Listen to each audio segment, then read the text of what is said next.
Colonel Rob Maness has a lifelong record of providing dedicated service to this nation. Having worked his way up from the enlisted ranks to full colonel, he served our country for more than 32 years. He has served as a bomber squadron commander, bomb disposal technician, Joint Chiefs of Staff Operations Officer, assisted the National Security Team with the campaign plan for the global war on terrorism. He authored the first theater nuclear war plan and served as the Vice Commander of America's largest airborne intelligence wing. Colonel Rob Maness is a true American hero.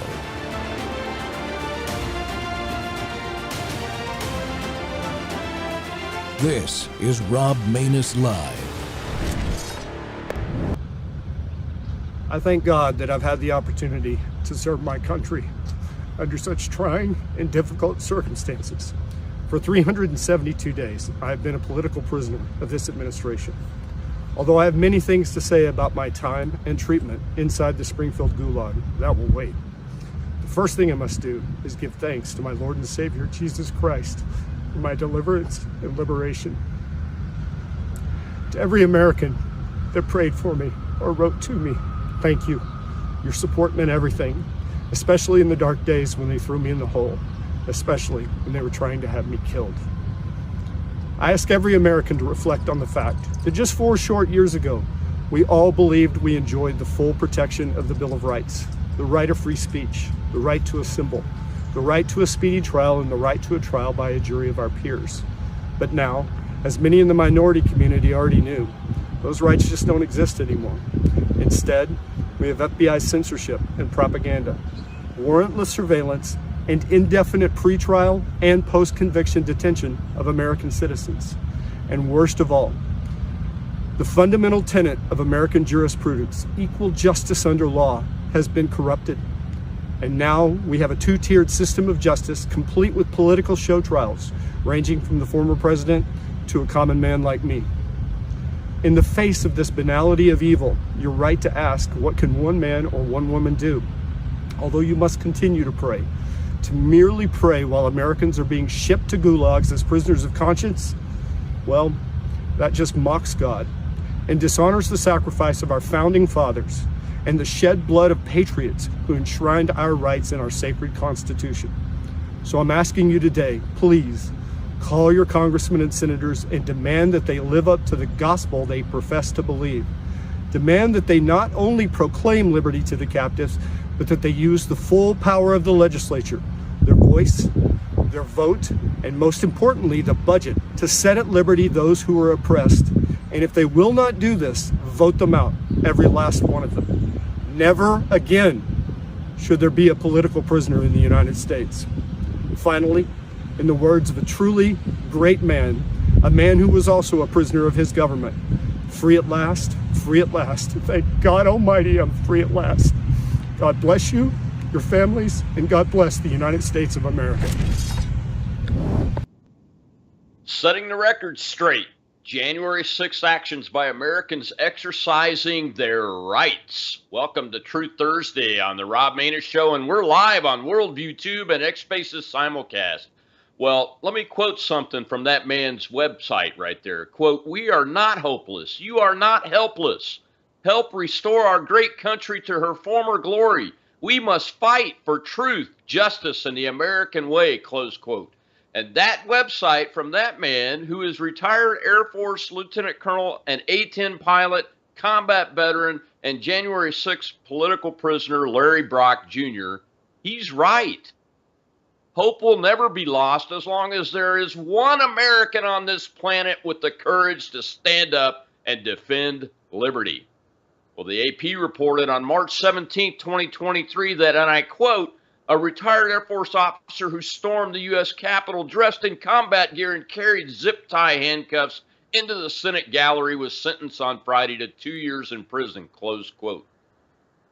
But what they didn't really highlight is that in a letter to the judge, a retired Air Force Major General praised Colonel Brock's military service. The Major General, whose name was redacted from public court filings, said Brock risked his life to protect U.S. forces from a Taliban attack, flying below mountain peaks into a valley saturated with enemy forces.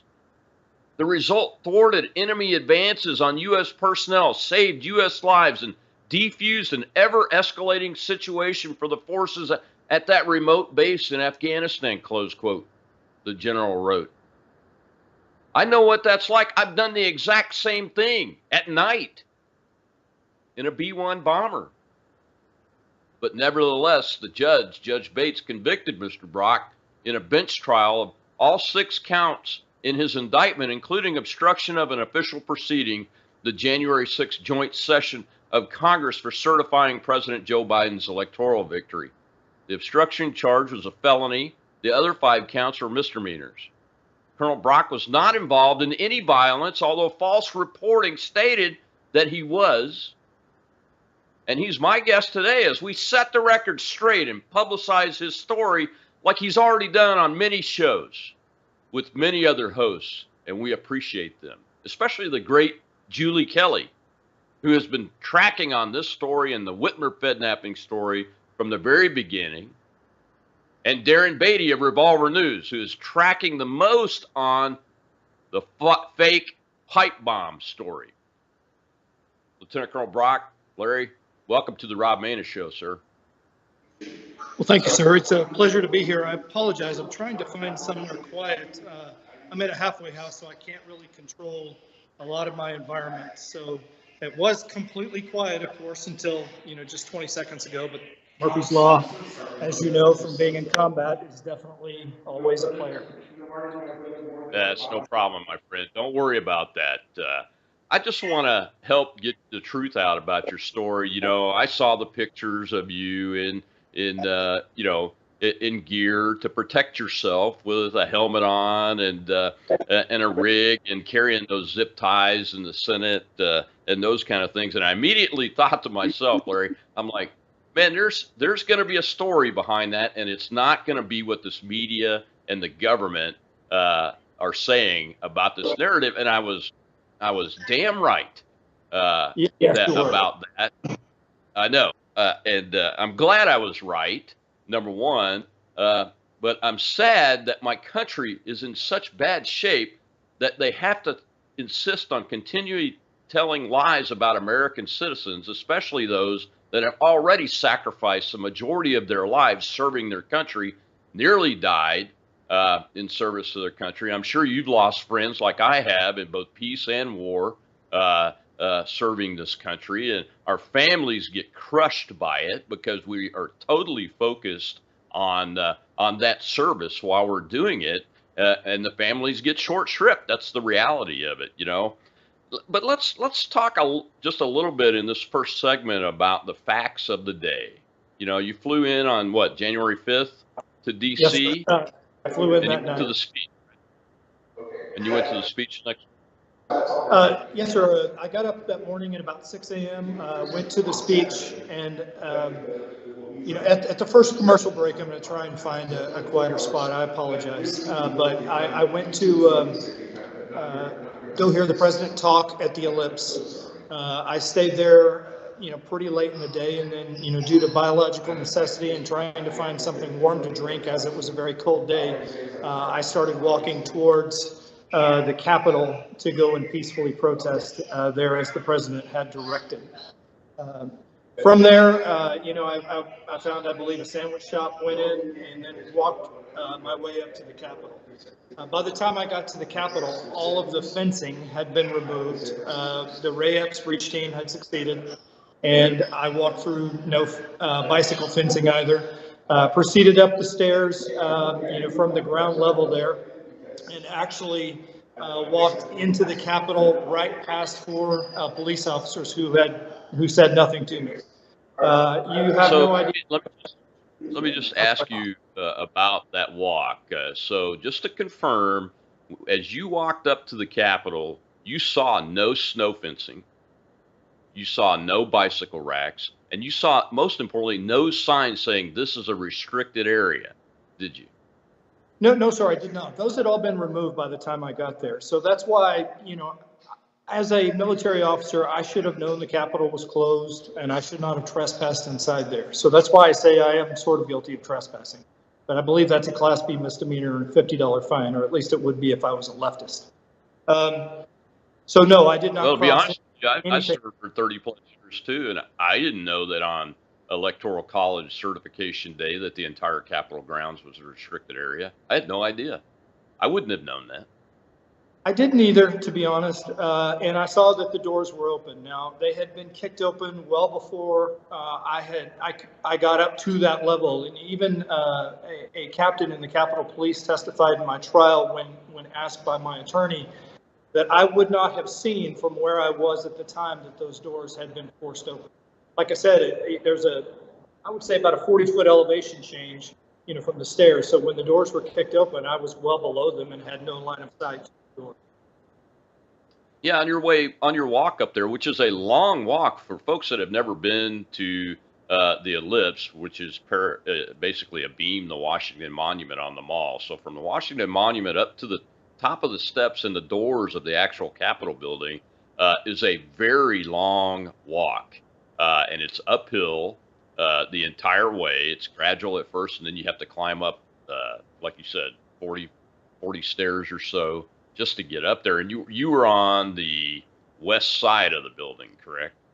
Yes, sir. The northwest side. I believe a lot of the violence was occurring on the east side or the southeast side, because I saw no violence at all. There was nothing that would have tipped me off as to what's going on. And I know that people that have seen the media loop of bad actors, if you will, don't believe that. But there's a lot of people, a lot of J6 defendants that say the exact same thing I have, which is we saw no violence there. And I didn't until I was inside the building, and that was only one small incident, and then one small incident when I was exiting the building. Well, that's why criminal law and trials are supposed to be applied to the individual specific actions, specifically to the person, and not be applied to a group. And I'll be honest with you, Larry, it certainly looks like the federal DC court has applied, and the DOJ has applied the same trial set of facts to a group of people instead of taking each individual's specific actions and circumstances and going through a trial. I think there would be a big difference in guilty verdicts, even with the leftist jurors in the DC circuit, if they were doing it right. I don't think they're doing it right. Am I correct in that? Well, I have to be careful here not to criticize the judge. He did say, rather than judging me individually on my actions of that day, he said that because I was part of a mob, that's why I was guilty of disorderly conduct, because I can't think of a single police command that I disobeyed. As a matter of fact, I was given none. Now, you could make the argument that the Metropolitan Police Department officers that have subsequently, after my trial, stated that they were yelling, "Go in, go in, go in."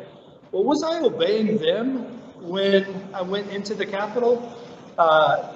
So he found me guilty of disorderly conduct. He found me guilty of the obstruction charge, even though Congress had stopped doing, I had ceased being in session before I walked into the building. However, I'm optimistic that the Supreme Court will rectify the 1512 felony conviction.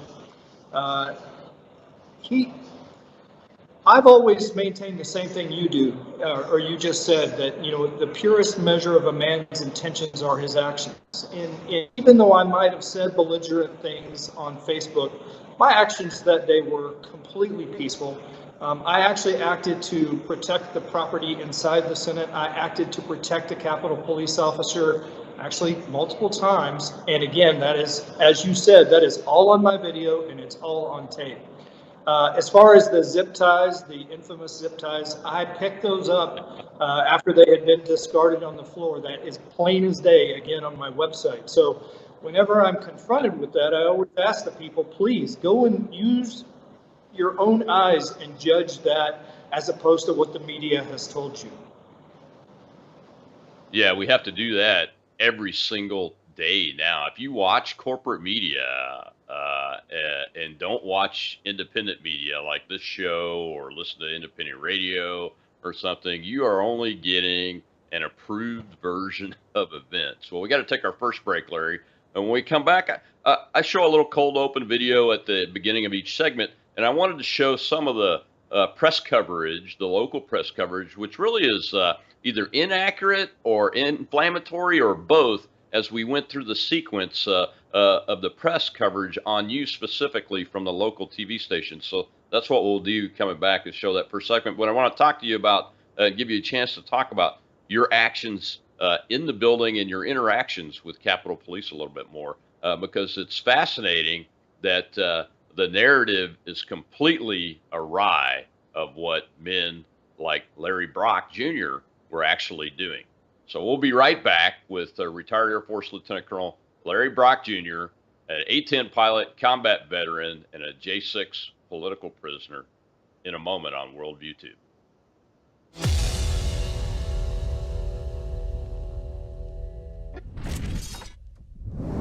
Hello, I'm Brandon House. I want to thank you for all your support at wvwfoundation.com that helps make possible pushing out 24/7 content for free. Without your support, we'd have to put it all behind a paywall. But thanks to you and your support through our foundation, we're able to push it out for free as a broadcast service and broadcast ministry of WVW Foundation. Please consider going there and setting up an automatic monthly contribution, or go there and make an occasional contribution. If you prefer to support us through the mail, you'll find our mailing address there at wvwfoundation.com. You can also call and make your contribution over the phone by calling 901-825-0652. That's 901-825-0652. Again, all these details are available at wvwfoundation.com. Thank you for your support as we try to help people around the world understand the times through the lens of a Christian worldview.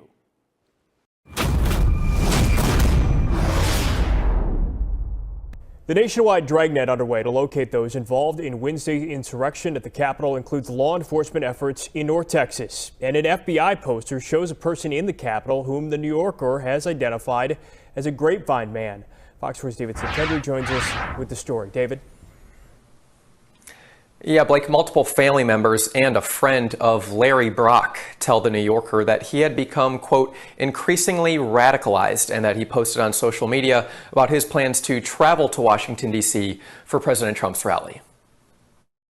The FBI is seeking information on at least the dozens of people seen in these photos, and one of them is retired Lieutenant Colonel Larry Rendell Brock Jr., an Air Force Academy graduate and combat veteran, according to the New Yorker, who lives right here in North Texas. And he had a very authoritative, firm tone, and that's why I noticed it as I was walking on by.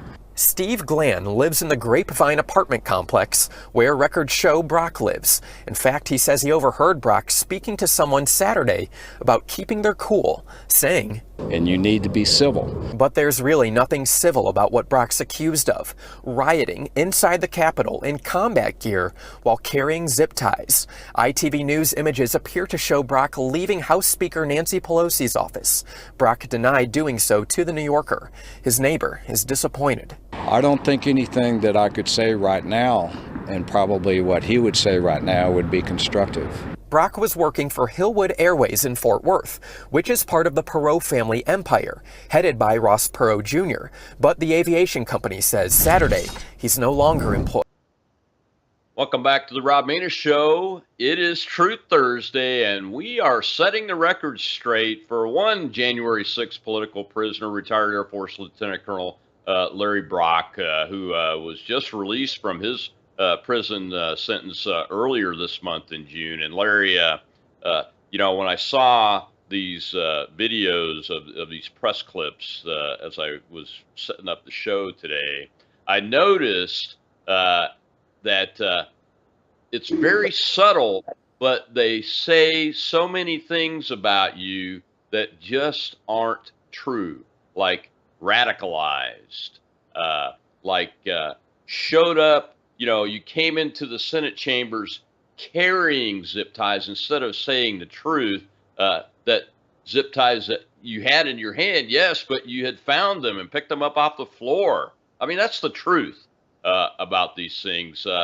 And they continue to build this narrative, and you'll see in the clips that I chose later on in the show. How do you feel about the way they characterize you, and they doxed you, and they doxed your employer, and they and each one of these does a little hit job on the Perot family too.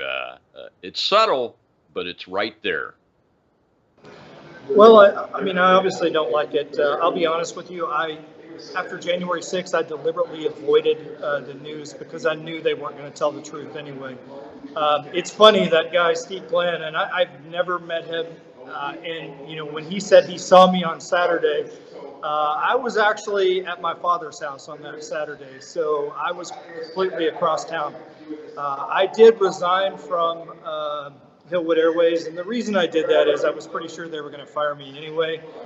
And honestly, I wish I could have completely spared, you know, a great patriot like Ross Perot Jr. and his company any trouble. You know, it was just what they were saying was completely inaccurate. You know, it is often interesting to me that they cite, you know, the flex cuffs, but they never highlight the fact that I tell them to get out of the vice president's chair, that I'm actually on video while in the Senate doing that, or that I'm on video telling a guy not to steal something from Senator Romney's desk. You know, you have to have a very high internal locus of control, as you know from being an Air Force officer as well, to do the things that you do. And so I'm going to say I'm almost immune now to what they say, because I know who I am. You know, you pointed out missions that we've both done in Afghanistan. So, you know, even though we see an older man, when we look in the mirror these days, in our hearts and in our minds, we're still that younger man that flew those missions and helped our countrymen in need. Is that I wanted you to be able to tell the audience about is what you did when you were in the Senate. But the other one was, when did you encounter the first U.S. Capitol Police, and did you ever threaten or assault a police officer or a political official while you were in the building? What was your interaction with them like? Okay, there was honestly just a couple, but one of them I didn't even know at the time. I walked down a hallway towards the Senate gallery, and as I emerged from that hallway, I saw one man chasing another, and the man that was being chased was in a coat and tie. And then another guy that was directly ahead of me started rushing towards the man in the coat and tie. I grabbed that guy and said, "No, we don't do that. You know, the left does those type of things." And then I got in between the man in the coat and tie and then the other guy that was dressed all in black that was chasing him. So I had no idea who that was at the time. I just didn't want to see that occurring. So it turns out that was Officer Nairobi Timberlake from the Capitol Police that was dressed in plain clothes. And the man in black had actually assaulted him prior to me coming out of the hallway. So he testified in my trial on the stand that I had used my command presence to protect him and his partner. And so it was very frustrating to see that, you know, interaction labeled, or I'm sorry, to see myself labeled as somebody that was violent in that way. The only other interaction I had was, and we've asked the prosecution for this footage, but they just said they couldn't find it. I walked up to a police officer dressed in riot gear, and I'm 6'3", so I'm a tall man, but this man was about 6'5", 6'7", you know, somewhere in there. He was really tall, and I asked him, "Hey, I'd like to leave. Could you show me the nearest exit?" And he said, "No, I'll walk you there." So we walked and we talked, and then when we got to this line of policemen, there were like either 8 or 10 of them blocking a door. He said, "Hold on a second," and then he escorted me through the line there, and there was a man that was shirtless that was confronting the police aggressively. And you can see on video, I put my arms up in between the police and this man and put my arms around the man and said, "Hey, let's not do that. It's time to go home." And so those are the interactions that, again, you can see with your own eyes if you just go to my website and look at the video. There's a 10-minute video there that will show you all of these things, and you'll know I'm telling you the truth. And did the FBI people interacting with this case, with your case, were they truthful when they testified and those kind of things about your interactions Because they obviously testified, right? Somebody did. They did, but so they didn't bring that up. The FBI, they were very careful about what they did and said. In my hearing to go home on the 14th of January to go under house arrest, 14 January 2021, so not my actual trial.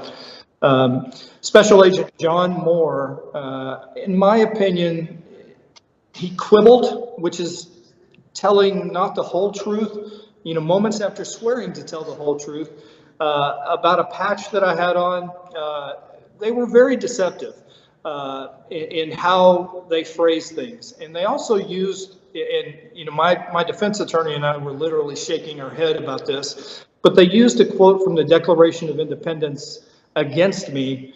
So I'm literally watching, an American prosecutor enter into evidence in an American court a quote against an American officer from the American Declaration of Independence. It was a little bit surreal, to be honest, to be subject to that.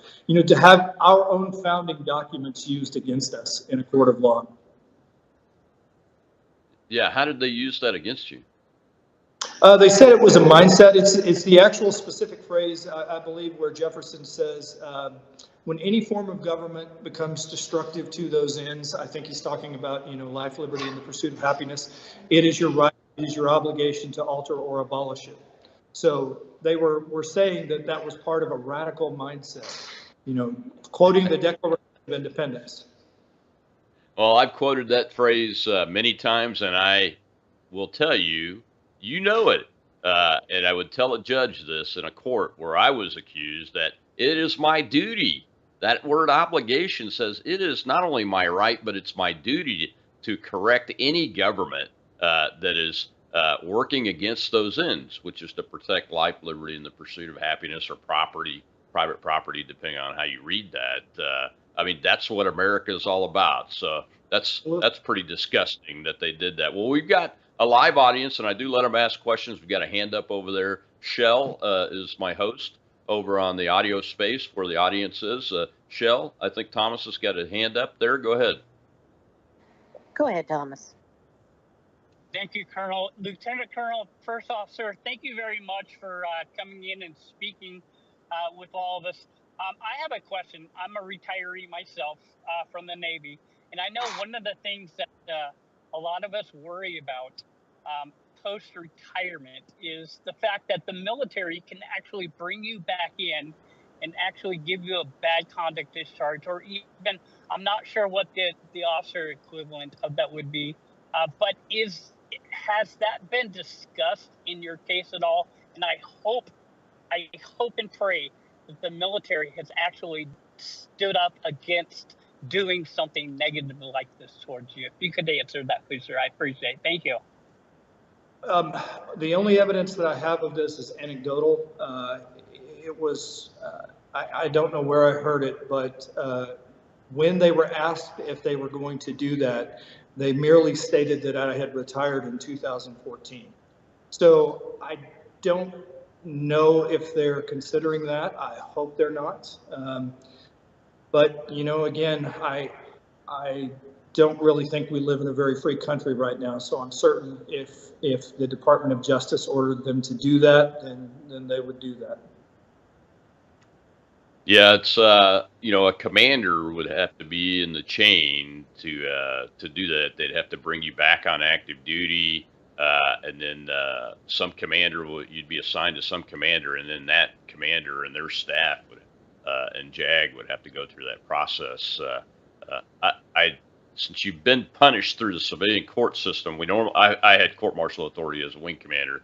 We don't normally try to do dual track prosecutions. It's a choice, either one or the other. So the military's obviously allowed this to go through the civilian process. But I want to dispense with something right now. I've seen some negative comments about you wearing your uniform in the video that I showed right after your release. That's BS, folks. That's perfectly legal for a retiree to wear their uniform and talk about the things that Colonel Brock was talking about in that video. So all of you jerks that are out there that don't know what the law really is and how it's applied under the Uniform Code of Military Justice can just go and take a flying leap off a cliff because you're absolutely wrong, and that's coming from somebody that has prosecuted people in the U.S. Armed Forces. So we got to take another break, Larry. When we come back, we'll show another little press clip, and I picked it because they're using an inflammatory narrative against you. And we don't necessarily have to talk about the clip, but I want the people to see and then contrast that with you telling your actual story, because the lies are worse than most of us realize about what's coming out of our government and their media puppets. And we'll be right back with Truth Thursday and Air Force retired Lieutenant Colonel Larry Brock, the J6 political prisoner for sure, right here in America. I'll see you in a minute.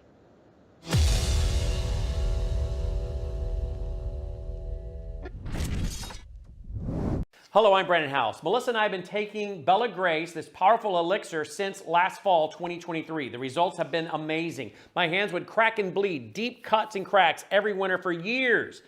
No matter what we did, we couldn't get them to stop cracking and bleeding. This year, I took Bella Grace, no cracking, no bleeding. My acid reflux, gone. Haven't had to take a Pepcid. My hair growth, the last 2 times I had my hair cut, the lady had to use thinning shears on my hair. That's amazing. We've also received incredible feedback from you, our listening audience, and the impact it's had for you. This is loaded with astaxanthin. That's a powerful antioxidant.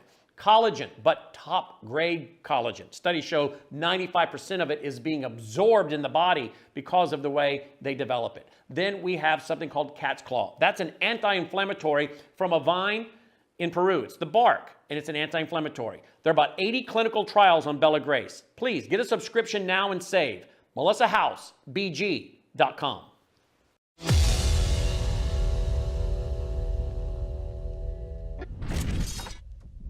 And now some breaking news. The FBI has arrested an Air Force veteran from North Texas in connection with Wednesday's assault on our nation's capital. Fox 4's David Santendry is live in Grapevine with the latest on that development. David.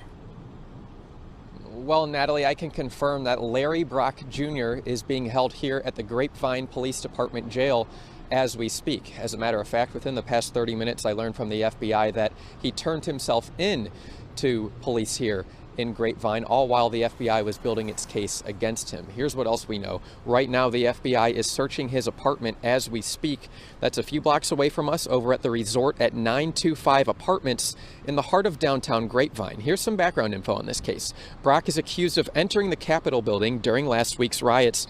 Images appear to show him in combat gear, carrying a handful of zip ties, and even leaving House Speaker Nancy Pelosi's office. The Department of Justice says Brock is charged with 1 count of knowingly entering or remaining in any restricted building or grounds without lawful authority, and 1 count of violent entry and disorderly conduct on Capitol grounds.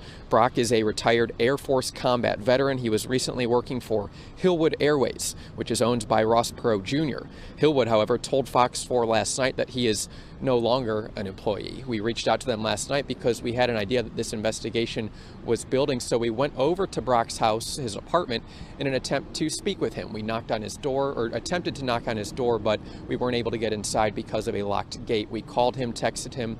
We did not hear back from him on any of those times. However, do want to point out that the New Yorker spoke to him over the phone, according to their reporting, and they say he admitted to being at the Capitol just last week. Welcome back to the Rob Maness Show, and we're live on Worldview Tube and X-Basis simulcast, and it's Truth Thursday, and we're getting the record straight, set straight with Air Force retired Lieutenant Colonel Larry Brock, which is who that report was about, and that report was done the day of his arrest.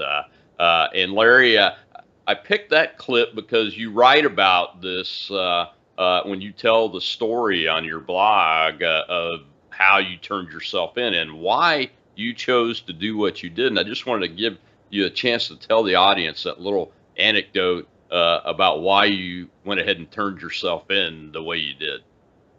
Well, I was pretty aware that the FBI was trying to arrange what I'm going to call a show arrest. They had been staging near my father's house at an elementary school. My nephew saw them there. Honestly, I don't know why they didn't come get me in the middle of the night, but they called me Sunday around noon, and I turned myself in at 3:30. Now, we were supposed to meet at 4:30, but like I said, I know the FBI, and I knew the press was going to be all over the place at 4:30. And so, as they stated, I was arrested at 3:30 by an FBI SWAT team, and then when my nieces came to get my car, which had been prearranged at 4:30, which was when I was supposed to surrender myself, the press was all over the place. I mean, you even saw the reporter there at the Grapevine City Jail. Yeah. So, yeah, the FBI was trying to give itself some publicity. Now, that was also during the time period where a DOJ official had stated that they were engaging in a shock and awe campaign against, America First patriots. So, again, I just knew what they were going to do. I was trying to actively avoid publicity, and that was the advice of legal counsel, was to say nothing until my trial was over. So it was just wise to follow that. Yeah, I think it was a good decision. It was a good decision because, they're using all this stuff to build a false narrative and to maintain that false narrative. And they continue to do that here 3 years later. Do you feel like that your due process rights and right to equal treatment before the law have been violated in this process?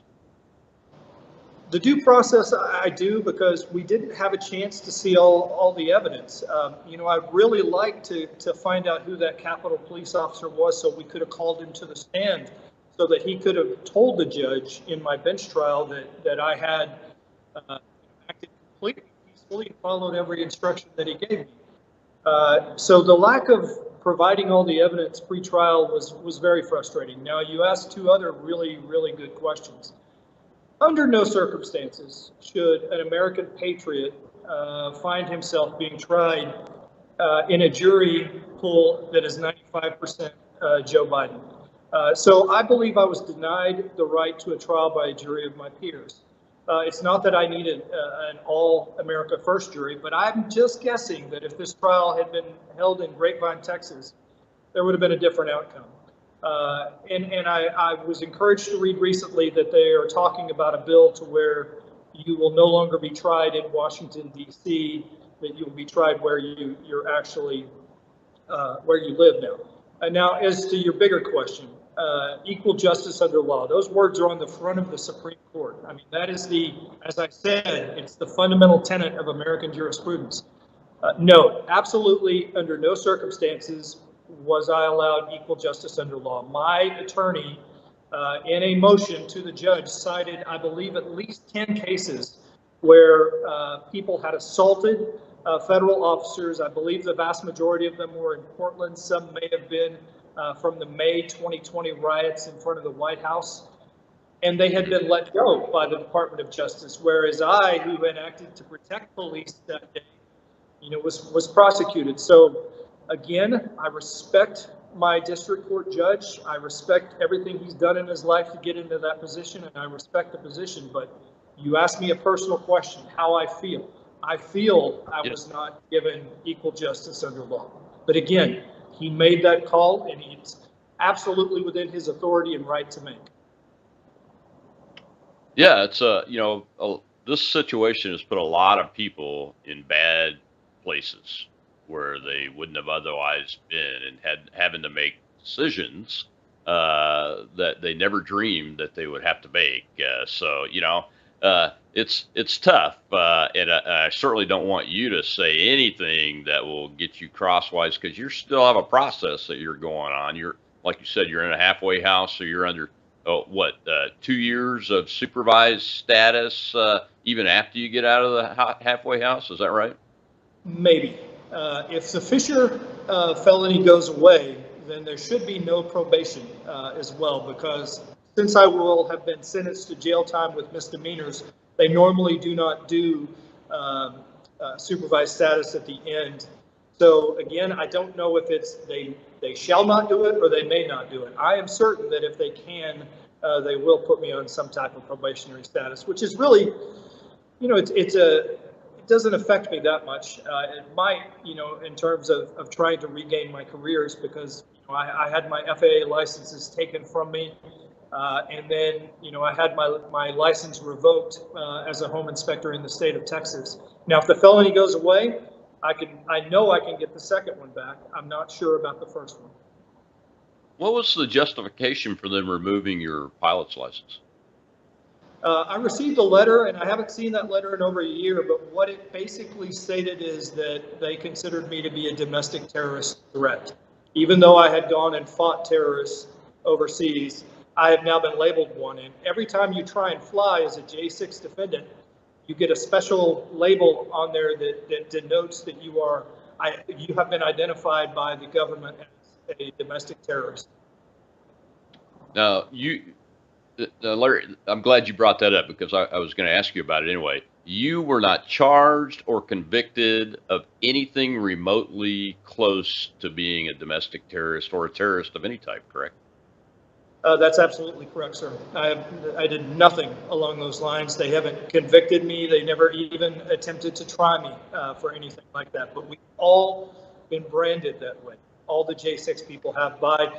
I believe it started with Director Ray and Chairman Benny Thompson of the illegitimate J6 committee pushed that narrative upon Homeland Security.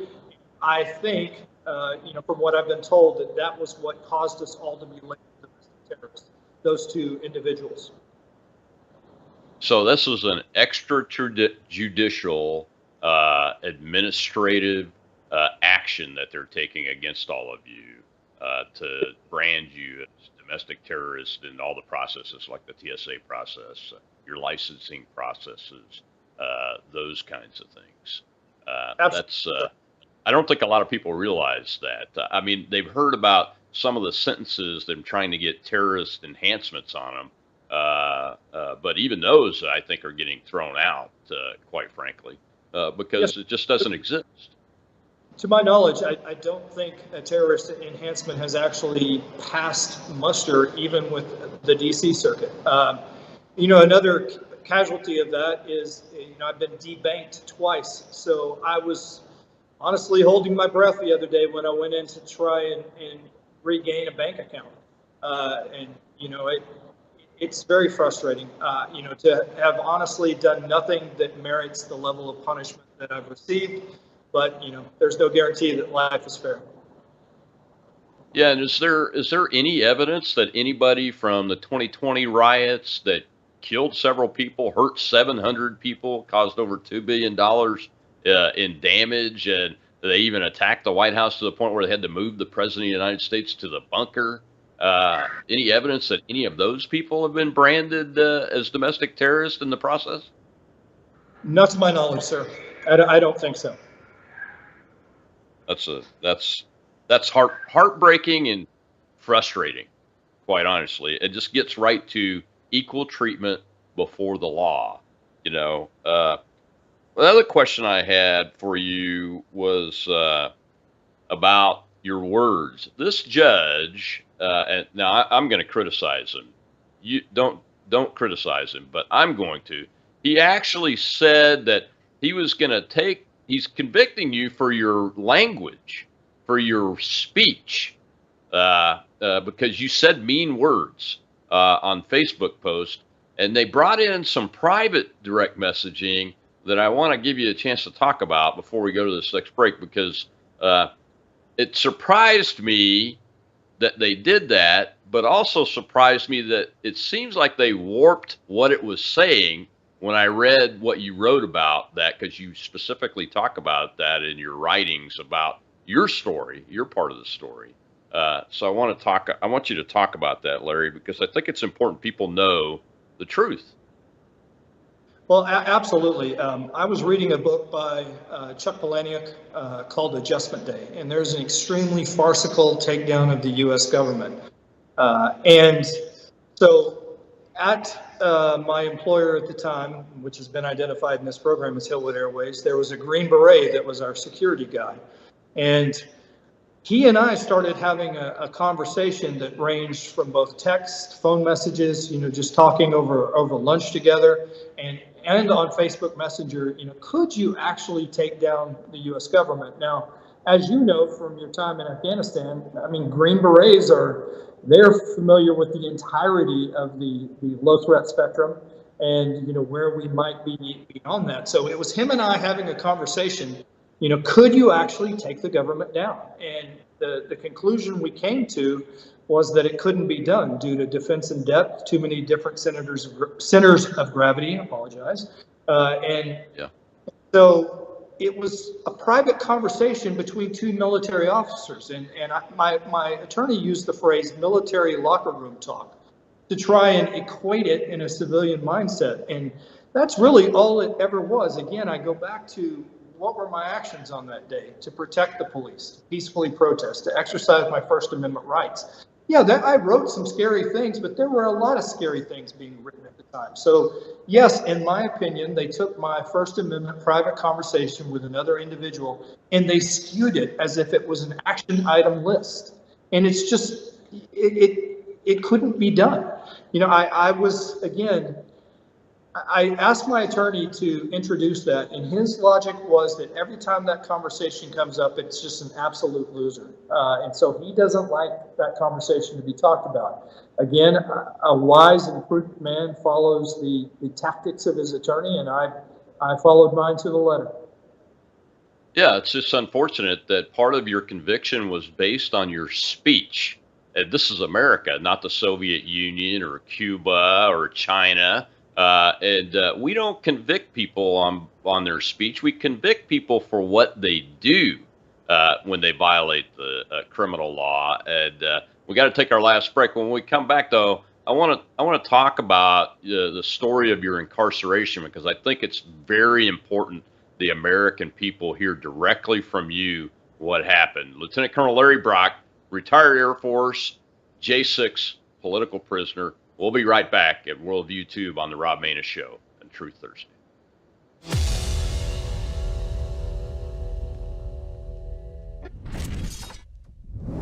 Hello, I'm Brandon House, and I want to tell you about Numi. This is a swish. You just take 2 capfuls, swish it around your mouth for 3 to 4 minutes, and you're absorbing, according to the studies, glutathione. Now, you don't need to take my word for it. There are over 162,000 studies on PubMed on the power of glutathione.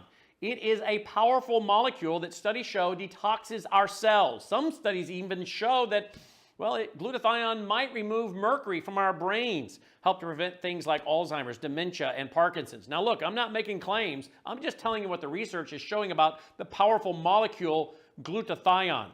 Numi is the product that contains glutathione. Melissa and I swish with this twice a day. We urge you to go to Numi.com/house1. That's Numi, NEUMI.com/HOWSE and the numeral 1. Begin finding out about the power of glutathione while also supporting this broadcast network. Thank you.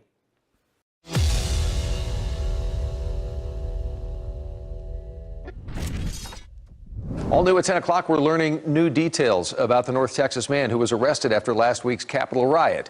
He was released from custody today after appearing in federal court. Jack Fink tonight explains what led investigators to him and what they've learned about him. Larry Brock declined comment as he walked out of the Parker County Justice Center. A federal judge says he'll be confined to his home, won't be able to travel, attend protests, or be around firearms, and he can only have limited access to the internet. The judge noted Brock voluntarily surrendered January 10th. This video, referenced in the court documents along with still photos, show Brock inside the Capitol January 6th, near Speaker Nancy Pelosi's office, and inside the Senate chamber, wearing a helmet, body armor, and a camo jacket. He was holding zip ties with the purpose of restraining people, according to the prosecutor in court. Brock is accused of entering a restricted building and violent entry or disorderly conduct. During his court hearing, an FBI agent testified investigators went through his Facebook account and found on December 24th he posted, "Bought body armor for Civil War that's coming." The agent said Brock made another post last month in which he mentioned a government invasion and a second civil war. On January 1st, the agent said, Brock posted, "Castle will be stormed on the 6th. The agent testified that on January 5th, Brock posted about Stop the Steal. And on January 6th, the agent said, Brock made these posts: "Patriots on the Hill, Patriots storming, men with guns need to shoot their way in." Federal prosecutors argued Brock was a danger to the community and should be detained pending trial because he repeatedly justified violence and he had guns. But his defense attorney said he was not a danger, not violent in the Capitol, and has no criminal history. He pointed to Brock's career in the Air Force, a retired lieutenant colonel who served 4 tours in Afghanistan. Brock's family left the federal courthouse without commenting. Brock has not been indicted on the charges just yet, but prosecutors warned in court more charges could be filed against him. Jack Fink, CBS 11 News.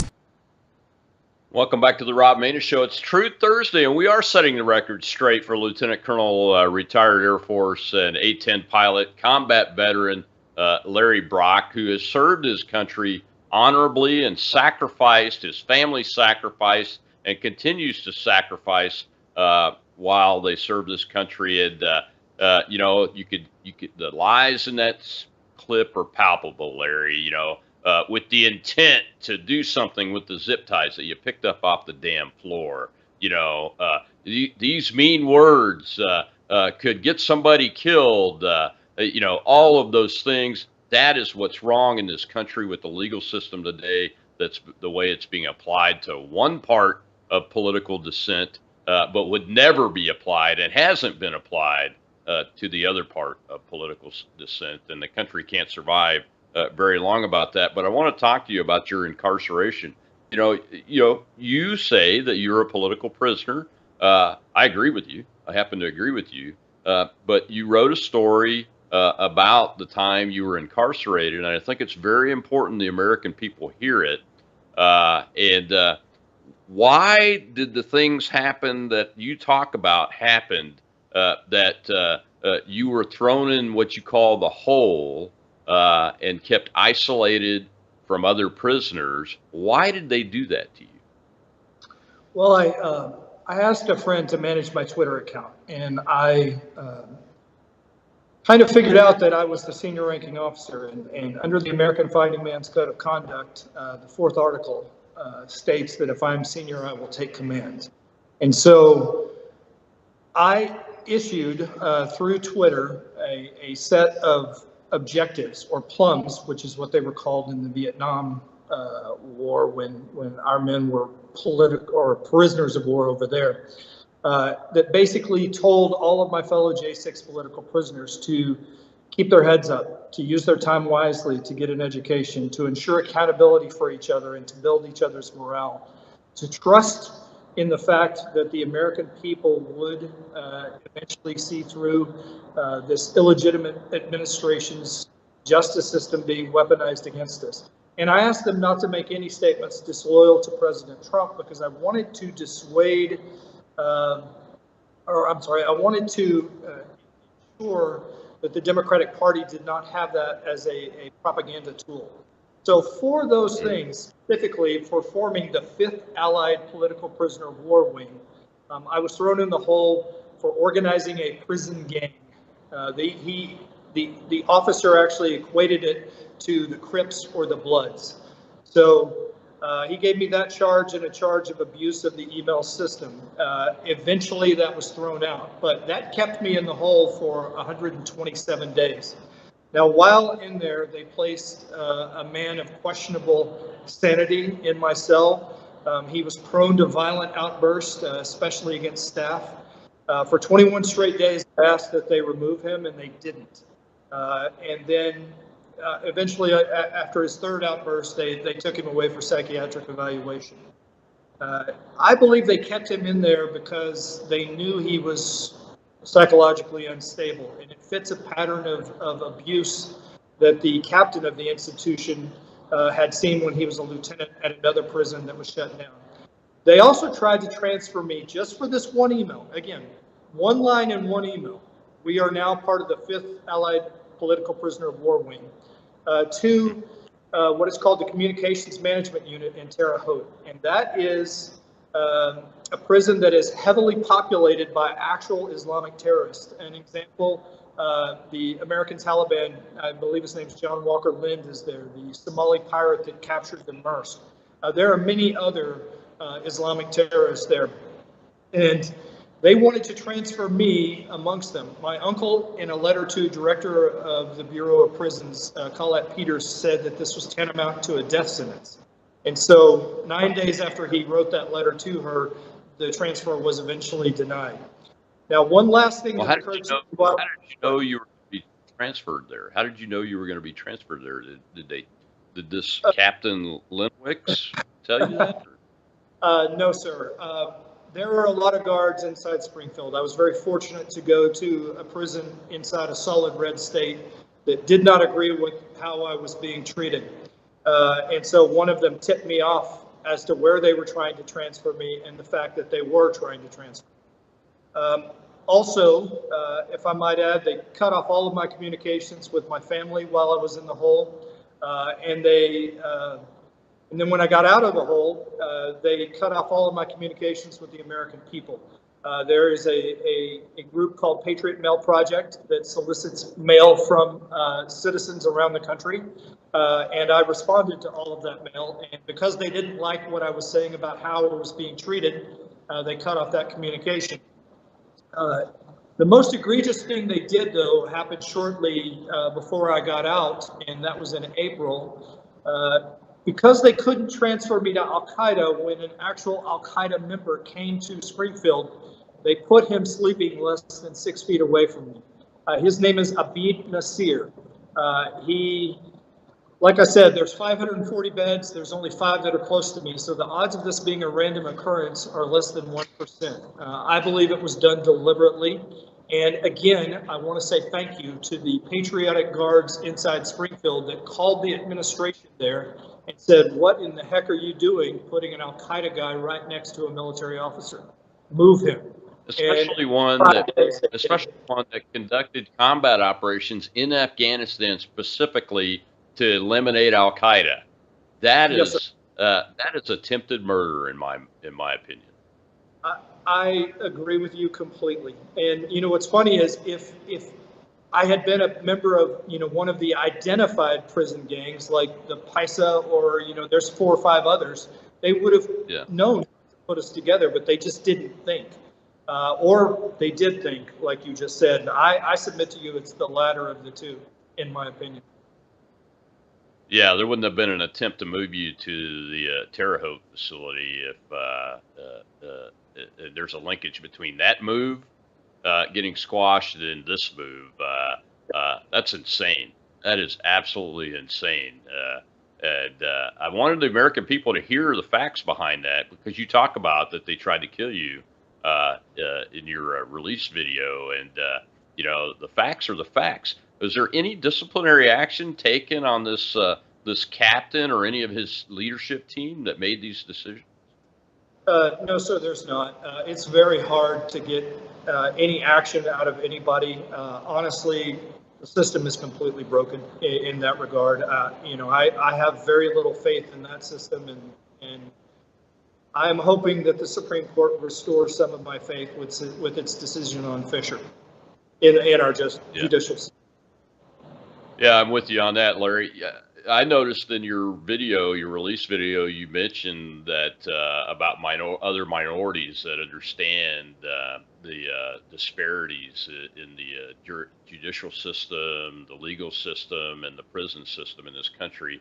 I'm assuming you were talking about primarily Black Americans and how they continue to be treated by this system, right? Is that right? Absolutely. I would say, again, there's a couple of good things that occurred while I was in there. One was, I actually helped some people get their GEDs by teaching them mathematics. But in answer to your question, the exposure to African Americans and how their dealings with the judicial system usually occur, it was eye-opening. And there's a lot of things that need to be fixed in our criminal justice system. I will write about that in time. There's some things that are overtly racist or could be overtly racist in how our justice system works. And I think as a guy from Texas, I would not have known that had I not been in prison. So yes, I had some good friends in there, and I listened to their cases. And there's a lot of things that just aren't right. And, you know, having been on the receiving end of just isn't right, you can see how the system is prone, you know, to abuse. You've got to ask yourself a question, you know, when 98% is the conviction rate, and if you actually try and go to trial, which is your right as an American, you're punished at a rate of twice as much as if you just accepted your guilt. You know, that's not really fair. Our justice system is, in my opinion, broken right now. Absolutely right. Well, the time is gone now. We've come to the end of the show. Please tell folks where they can find you on social media, and more importantly, if you need help financially with your continued legal fees and those kind of things, where folks can make donations, Larry. Sir, I'm primarily just on X, which used to be Twitter. You've got it posted right now, and my Gifts and Go is Justice for Brock. If you know, again, when you get to Gifts and Go, search for the account for Lieutenant Colonel Larry Brock, and you'll find it. I would appreciate that. Thank you. Oh, you bet, brother. We're with you. We're praying for you. We'll get this out. We'll keep the truth going out there to fight this narrative. We're little guys, but that's what Americans do for each other when it's the right thing to do. Thank you very much. Air Force Lieutenant Colonel retired Larry Brock served his country with honor, sacrificed, and has been treated just astoundingly poorly by the legal system over a false narrative of insurrection by the U.S. government and its propaganda puppets. And Monday, on More War Monday, we'll be talking to Marine Corps retired Captain Chris Cooney, who's also a Purple Heart recipient, wounded in combat, who's going to report to prison on July 5th, of all days, the day after the Declaration of Independence was first publicized and that anniversary. I'll see you then on Worldview 2.